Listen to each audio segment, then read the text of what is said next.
À Quéménévin, Jérôme Philippe est producteur de lait, de légumes industriels. Il possède un atelier viande et produit de l'électricité grâce à ses panneaux photovoltaïques.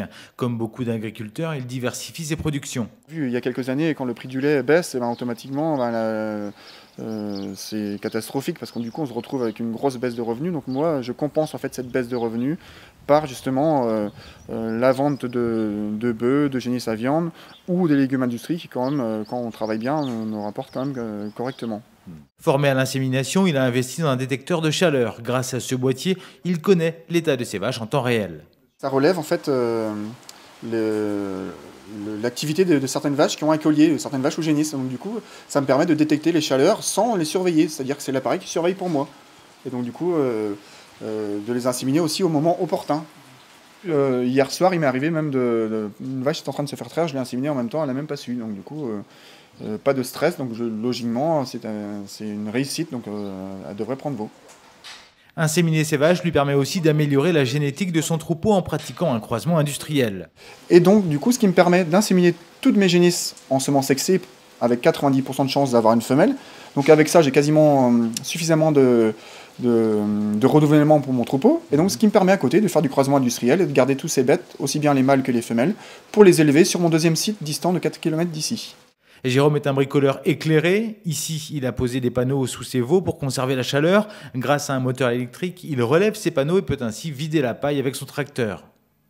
Lors de la traite, finit la manipulation de 60 tonnes d'aliments et de blé à la main. Il a adapté un moteur qui achemine le tout dans les auges. Toujours au niveau de la traite, il a créé un système de porte de tri manuel pour isoler les vaches. Pour son confort et celui des vaches aussi, il a installé un ventilateur dans la salle de traite. Donc c'est un ventilateur que j'ai récupéré chez un aviculteur. Et donc du coup, ce ventilateur me permet de souffler un peu de l'air sur les pattes des vaches, et ce qui évite en fait aux mouches de rester collées aux vaches, et donc du coup de taper et d'énerver tout le monde, c'est-à-dire le trayeur comme les vaches. Ça m'évite surtout d'acheter pas mal de produits qui coûtent super cher, alors que là c'est un système tout simple, économique et très efficace. Autour de son exploitation, il a créé 3 km de chemin pour accéder aux pâtures et autant de réseaux d'eau. C'est-à-dire j'ai enfoui 3 km de réseau d'eau pour justement éviter d'avoir à promener la tonne à eau dans tous les paddocks. Et donc du coup j'ai dû faire presque une trentaine de points d'eau et investi dans une vingtaine de bacs à eau. Et donc du coup ce qui me permet d'être vraiment efficace pour ça. Parmi les nombreuses astuces, Jérôme a aussi installé une technique peu répandue ici, la barrière canadienne. En fait, c'est un peu le principe d'une barrière canadienne, tout simplement que les vaches ne passent pas parce qu'elles ont peur de ce tapis. Je les ai habituées un petit peu à ce tapis caoutchouc, elles ont peur de ce tapis, donc du coup, les tracteurs passent, mais les vaches ne passent pas. Donc voilà, ce qui me permet d'éviter de descendre du Mont Manitou ou du quad. Passionné de bricolage, il modifie ses outils pour optimiser son temps de travail et donc gagner en productivité.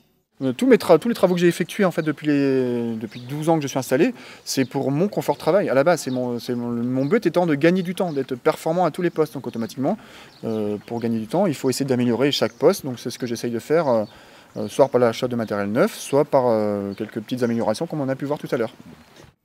On l'a bien compris, ici l'innovation est technique mais aussi et surtout pratique et toujours au service de l'éleveur.